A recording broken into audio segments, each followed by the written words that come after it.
Olá, sejam bem-vindos ao programa Agitos Mil deste final de semana. Programa recheado de coisas boas, mas que tal a gente começar falando do bloco que mais tem repercutido ultimamente, que é o Saúde aliada à beleza com os nossos anjos da medicina, né? Bom demais! E hoje a gente vai mexer com a mulherada aí. Olha só, presta atenção. Você sabe o que é isso na minha mão? Pois é, o sonho de muitas mulheres, né? Uma prótese de silicone. Para isso, a gente trouxe cirurgião plástico de Florianópolis, Dr. Felipe Bittencourt. Além de lindo, é exímio cirurgião, né? Doutor Felipe, me conte um pouquinho. Quais são hoje as que mais procuram? De que faixa de idade? Mulheres jovens, basicamente. É claro que existem alguns limites de idade que a gente precisa obrigatoriamente exigir para fazer esse tipo de cirurgia, né? Então, prótese de silicone, geralmente após a puberdade, quando a mulher vai ter a mama dela formada, a gente pode começar a indicar esse procedimento. Em meninas que têm um negócio chamado amastia, que é a não formação da glândula mamária, né? E após a puberdade, quando se comprova que ela não teve esse desenvolvimento da glândula, a gente pode começar a indicar esse tipo de cirurgia. Nunca antes de 16 anos. Muito importante isso. Quais são hoje as próteses de silicone no mercado mais indicadas? Num levantamento rápido que eu fiz, Marinês, a gente tem 450 tamanhos de prótese e tipos de prótese no mercado. Isso é uma coisa absurda se a gente for comparar há poucos anos atrás, e isso mostra uma grande evolução desse tipo de material, né? O que a gente pode falar um pouquinho das próteses é que existem tipos de textura, tipos de tamanho, tipos de formato, cada uma delas indicada para determinado paciente, né? A cirurgia plástica tem que ser sempre individualizada, depende de paciente para paciente.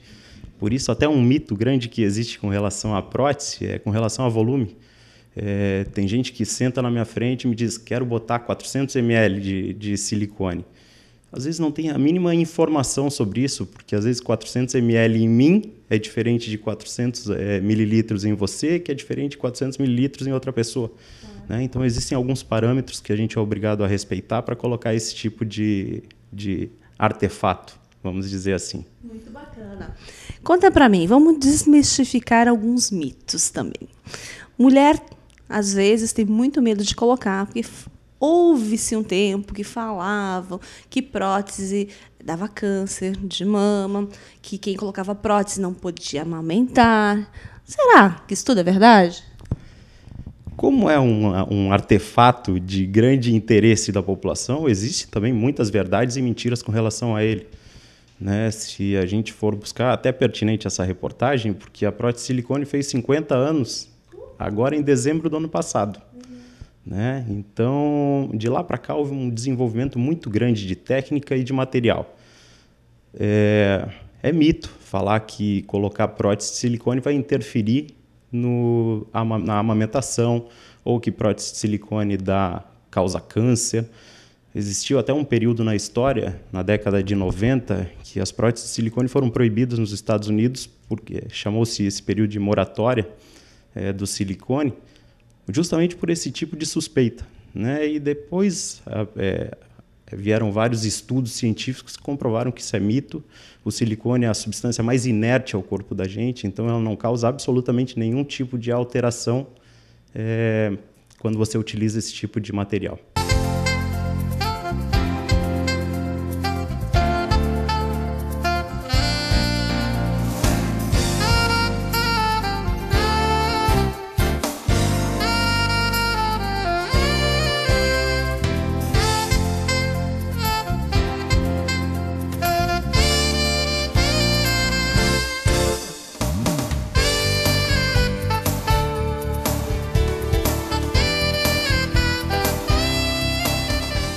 Toda cirurgia plástica tem que começar a partir do primeiro cuidado de você procurar um médico especialista nisso, né? Que é uma coisa que a gente vive batendo na mesma tecla. Não é fácil você virar especialista em cirurgia plástica, você precisa de 11 anos de formação, são 6 anos de medicina, são 2 anos de cirurgia geral e 3 anos de cirurgia plástica. Não bastasse isso, a gente tem que passar por um pente fino, que é a prova da Sociedade Brasileira de Cirurgia Plástica, que é muito difícil. só então a gente está apto a exercer esse tipo de essa especialidade, né? Então, comece sempre pesquisando o nome do cirurgião, veja se ele é especialista. O segundo passo, a gente tem que operar em equipe, né? Não adianta a gente operar um paciente sozinho, eu não posso ser o anestesista, não posso ser o cirurgião, não posso ser o instrumentador ou auxiliar, tudo uma pessoa só, eu preciso de uma equipe, né? A terceira coisa é você ter que operar num lugar adequado. Não faça cirurgia em fundo de quintal. Apesar de ser uma cirurgia extremamente segura, índices de complicações muito raros, muito baixos, mas você tem que ter todo o suporte para fazer esse tipo de cirurgia.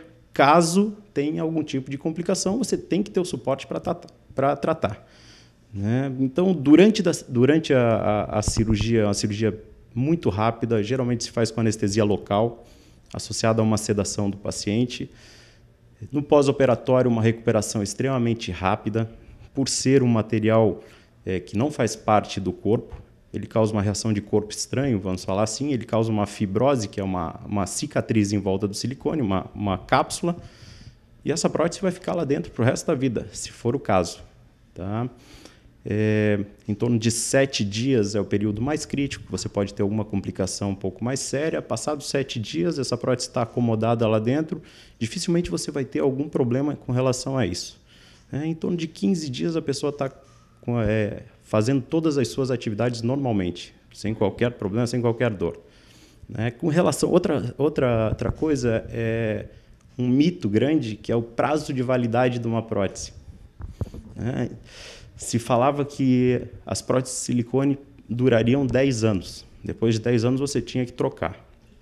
Com a evolução desse material, evoluiu muito a cápsula da prótese, né? Hoje em dia, essas próteses, normalmente as melhores, possuem 7 cápsulas, 7 capas, vamos dizer assim. E o que é mais importante, o gel que existe dentro dela, ele é feito de um gel coesivo, altamente coesivo. Mesmo que se rompa essa cápsula, esse gel não vai sair extravasando pelo corpo. Ele vai ficar sempre dentro da cápsula. Isso é uma grande evolução. Então, o que se faz é o seguinte: depois de 10 anos, você você vai fazer um acompanhamento periódico com o seu cirurgião.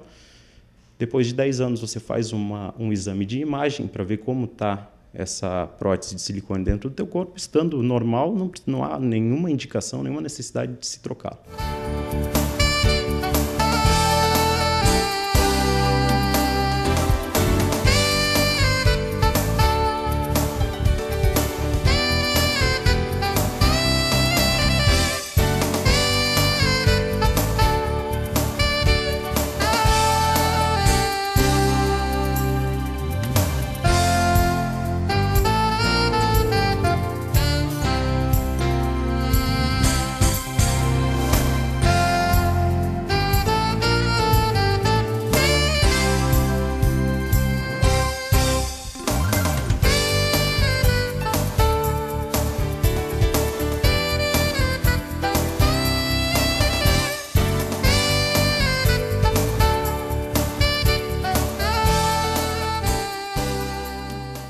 Não, nunca. Como eu te falei, isso não pode ser um procedimento banalizado. Não é a mesma coisa que você ir num cabeleireiro, trocar a cor do cabelo, você mudar o penteado. Isso envolve a tua saúde. Você citou uma coisa que é muito importante, que é a imunidade baixa. Pela prótese ser um corpo estranho dentro do corpo da pessoa, uma das complicações mais temidas é a infecção. Ocorreu infecção, você tem que tirar essa prótese, tratar a infecção e, posteriormente, colocá-la novamente.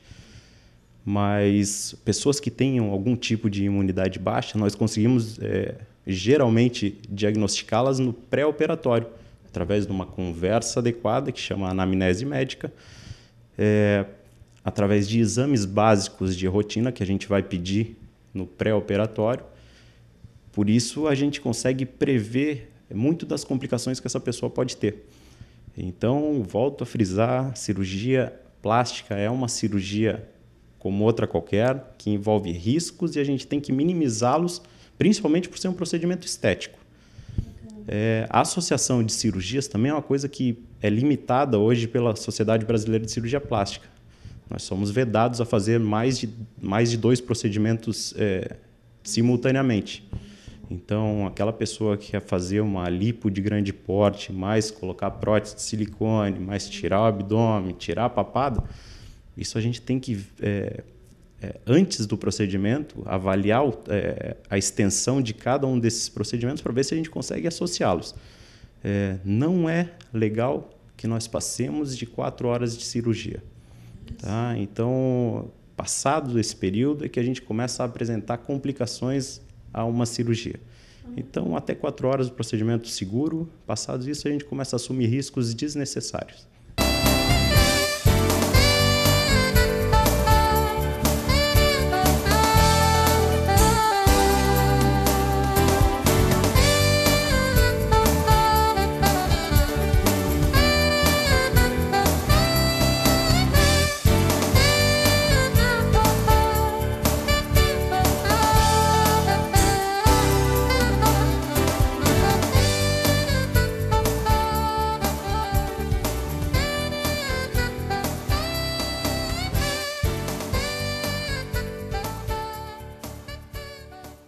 Nos últimos 10 anos, houve um aumento de 90% na procura de homens por cirurgia plástica.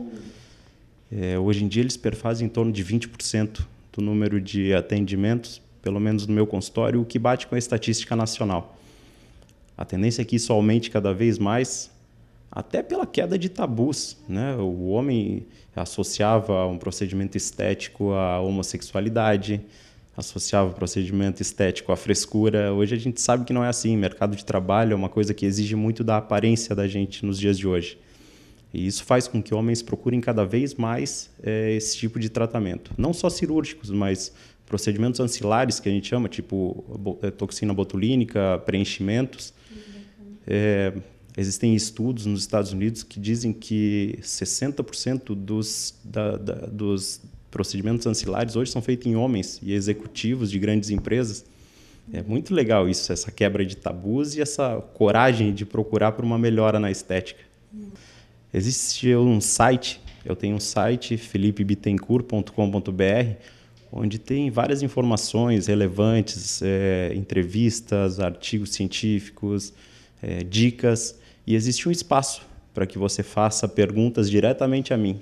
Faço questão de respondê-las pessoalmente, todas, 100% delas. Não me incomodam, acho ótimo que as pessoas tenham interesse, que esse interesse venha aumentando, e dessa forma é que a gente, passando esse tipo de conhecimento, é que a gente vai ter procedimentos mais seguros, pessoas mais informadas, né, e resultados muito melhores.